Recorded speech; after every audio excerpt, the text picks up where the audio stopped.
Hi friends, welcome to our channel random. YouTuber Harsha Sai అంటే అతను చేసిన సహాయం గురించే ఎక్కువగా వినిపించేది ఒకప్పుడు. కానీ ఇప్పుడు అతనికి సంబంధించిన రకరకాల వార్తలు వినిపిస్తున్నాయి.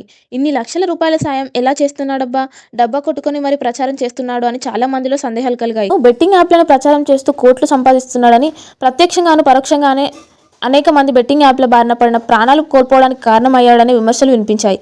యూట్యూబర్ యువ సామ్రాట్ అయితే హర్ష సాయి బెట్టింగ్ కార్యకలాపాలను పెడుతూనే ఉన్నాడు. ఇదిలా ఉంటే సెప్టెంబర్ 24 హర్ష సాయి పెళ్లి పేరుతో తనని మోసం చేశాడని ఓ యువతి హైదరాబాద్ నార్సింగ్ పోలీస్ స్టేషన్లో ఫిర్యాదు చేసింది. అడ్వకేట్తో స్టేషన్కి వెళ్లి ఆధారాలను సమర్పించింది ఆ యువతి. తన వద్ద రూపాయలు 2 కోట్లు తీసుకొని పెళ్లి పేరుతో మోసం చేశాడని ఆరోపిస్తుంది ఆ యువతి. దీంతో అతనిపై రేప్ కేసు నమోదు చేసి దర్యాప్తు చేపట్టారు పోలీసులు.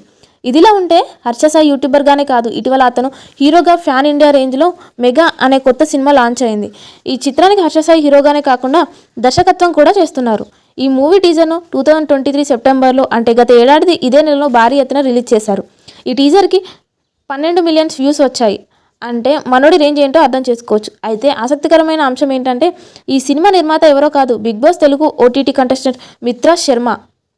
బిగ్ బాస్ ద్వారా క్రేజ్ దక్కించుకున్న మిత్రా శర్మ శ్రీ పిక్చర్స్ ద్వారా హర్ష సాయి హీరోగా పరిచయం చేస్తూ మెగా అనే సినిమా నిర్మించారు. అయితే ఈ సినిమా టీజర్ రిలీజ్ అయ్యి దాదాపు ఏడాది గడుస్తుంది. అయితే ఇప్పటివరకు కూడా ఆ సినిమాకి సంబంధించిన అప్డేట్స్ లేదు.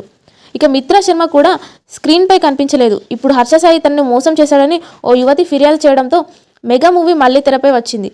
ఇక మెగా టీజర్లో మనోడి డైలాగులు చూస్తే మాత్రం ప్రజెంట్ సిచ్యువేషన్కి యాప్ అయ్యేటట్టుగానే ఉన్నాయి. జీవితంలో ఓటమిని ఒప్పుకునే క్షణమే నిజమైన ఓటమి.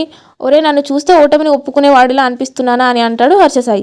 ఓటమిని అయితే ఒప్పుకున్నాడో లేడో మెగా సినిమా పూర్తి అయితే తెలుస్తుంది. కానీ ఇంతకీ తనపై అమ్మాయి చేసిన ఆరోపణల్ని ఒప్పుకుంటాడో లేదో చూడాలి. మరి ఇలాంటి మరిన్ని వైరల్ ముచ్చట్ల కోసం చూస్తూనే ఉండండి మన ఛానల్.